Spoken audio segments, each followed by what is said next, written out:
ನಾವು ಯಾವುದಾದ್ರೂ ಒಂದು ಕೆಲಸ ಮಾಡ್ತಿರುವಾಗ ನಮಗೊಂದು ತುಂಬಾ ನೆಗೆಟಿವ್ ಕಾಮೆಂಟ್ ಬಂದೇ ಬರುತ್ತವಲ್ಲ.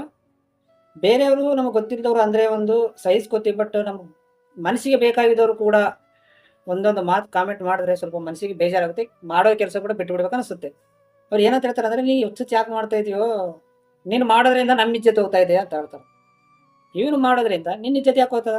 ಸರಿ, ಇಜ್ಜತ್ ಹೋಗ್ತಾ ಇದೆ, ಅದು ಮಾಡೋ ಕೆಲಸ ಬಿಟ್ಬಿಟ್ಟು ನೀನೇ ಕೆಲಸ ಕೊಡಲ್ಲ, ನಿನ್ನಿಂದ ಇಟ್ಕೋಲ್ಲ. ಅದು ಏನು ಕೆಲಸ, ತಿಂಗಳಿಗೆ ಏಟಾದ ಪೇಮೆಂಟ್ ನೀನೇ ಕೊಟ್ಟು ಬಿಡು, ನಿನ್ನ ಮಾತೇ ಕೇಳ್ತಾನೆ, ನಿನ್ನ ಇಜ್ಜತ್ ಕಾಪಾಡ್ತಾನೆ. ಅವ ಮಾಡ್ಬೇಕು ಅನ್ಕೊಂಡಿದ್ದು ಕೂಡ ಮಾಡಿಸ್ಬಿಡಲ್ಲ, ಮತ್ತು ಅದರಲ್ಲಿ ಇಜ್ಜತ್ ಒಂದು ಹೋಗ್ತಾನೆ. ನಿನ್ನ ಇಜ್ಜತ್ ಓಲಾತದ ಅಂದ್ಮೇಲೆ ಅವನಿಗೆ ಕೆಲಸ ಬಿಡಿಸಿ ನೀನೇ ಇಸ್ಕೊಡು ಕೆಲಸ, ಇಲ್ಲ ನೀನೇ ಪೇಮೆಂಟ್ ಕೊಡು. ಅವಾಗ ನಿನ್ನ ಇಜ್ಜತೆ ಭಾಳ ಬರುತ್ತೆ, ಅವಾಗ ನಿನ್ನ ಇಜ್ಜತೆ ಇರುತ್ತೆ. ಕಾಮೆಂಟ್ ಮಾಡೋ ಮೊದಲು ನೀನು ಅವರಿಗೆ ಪಾಸಿಟಿವ್ ಮಾತಾಡು. ಅವ್ರು ಇದು ಅಲ್ಲ, ಈಗ ಒಂದು ವೇಳೆ ತಪ್ಪು ಮಾಡಿದ್ರೆ ಇದು ತಪ್ಪಪ್ಪ, ಇನ್ನೊಂದು ಕೆಲಸ ಮಾಡು ಅಂತ ಹೇಳ್ಬಿಡು.